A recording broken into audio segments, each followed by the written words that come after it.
Сайн байцгаана уу хүүхдүүд ээ. Та бүхэн өмнөх хичээлээрээ Монгол ардын дуулах урлагийн талаар танин мэдсэн байгаа. Монгол ардын дууг дуулах хэв маяг аялгауны царай багтаамжаар нь ямар төрөлд хуваадаг билээ?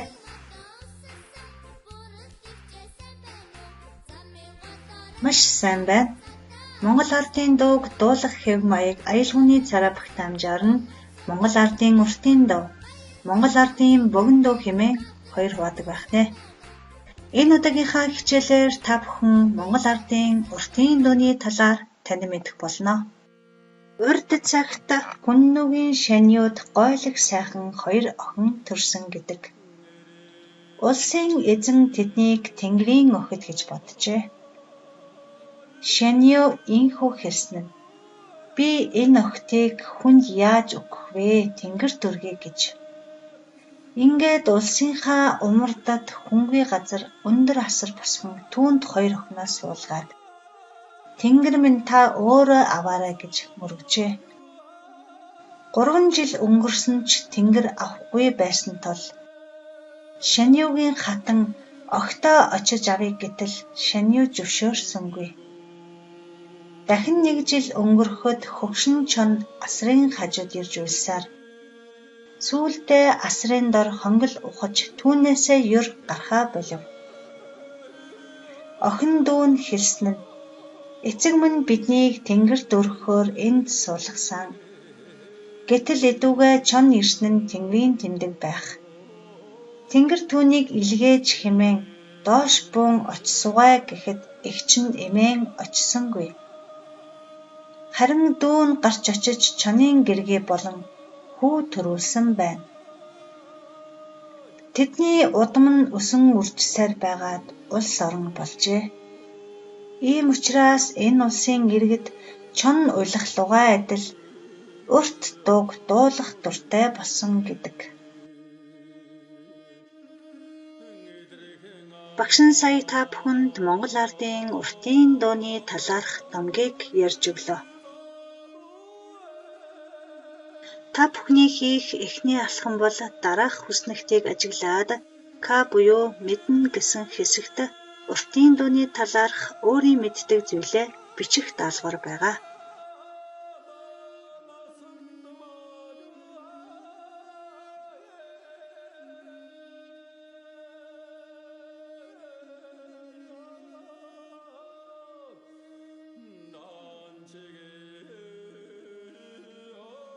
Дараагийн хийх алхам бол W буюу мэдхийг хүснэ гэсэн хүснэгтэд уртын дууны талаар юу мэдхийг хүсэж байгаагаа бичээрэй.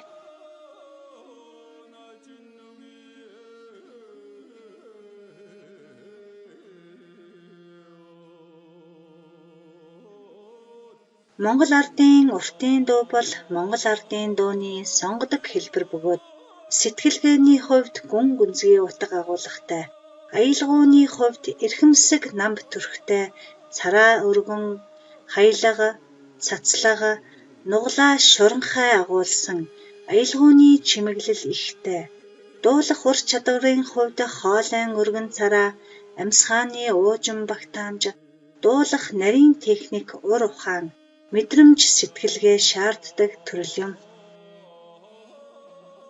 Монгол ардын уртын дууг бүтцээр нь бэсрэг уртын дуу, айзам уртын дуу, суман уртын дуу гэж хуваадаг бол газар нутгийн онцлог дуулах аялгаар нь төв халах аялгау, боржгон аялгау, баян бараат аялгау, зүүн аймгийн аялгау гэж хуваан үздэг.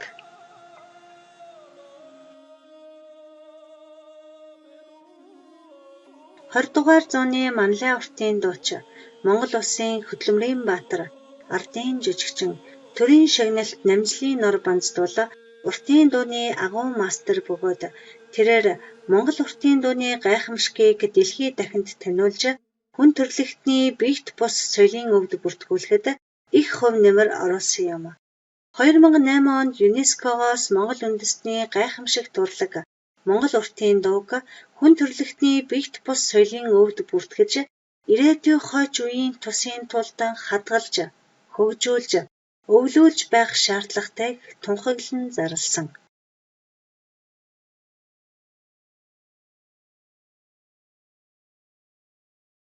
Та бүхэн одоо 20 дугаар зууны Манлай уртын дуучин, Монгол улсын хөдөлмөрийн баатар, ардын жүжигчин, төрийн сойрхолт, намжлын нор банздын дуулсан Уйхан Замбуу ТV-ийн наран хэмээх уртын дууг хүлээн авч сонсноо.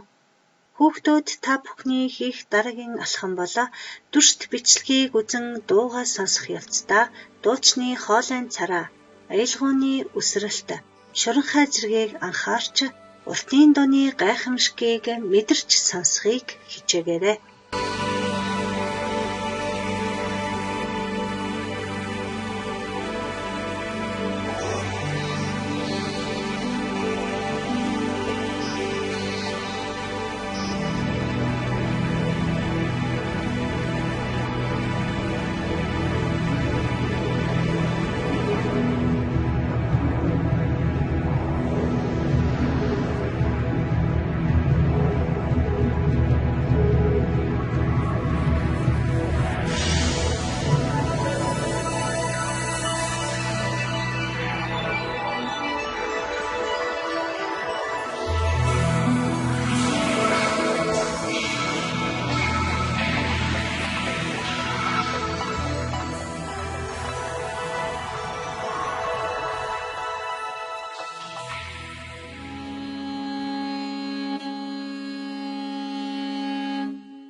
Та бүхний хийж гүйцэтгэх сүүлийн алхам бол ээл буюу мэдлээ гэсэн хүснэгтэд уртын дууны талаарх шинээр танин мэдсэн зүйлээ бичээрэй.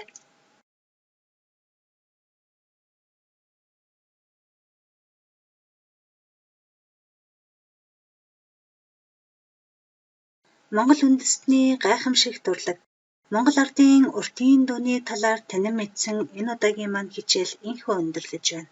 Дараагийн хичээл хүртлээр баяртай хүүхдүүд ээ.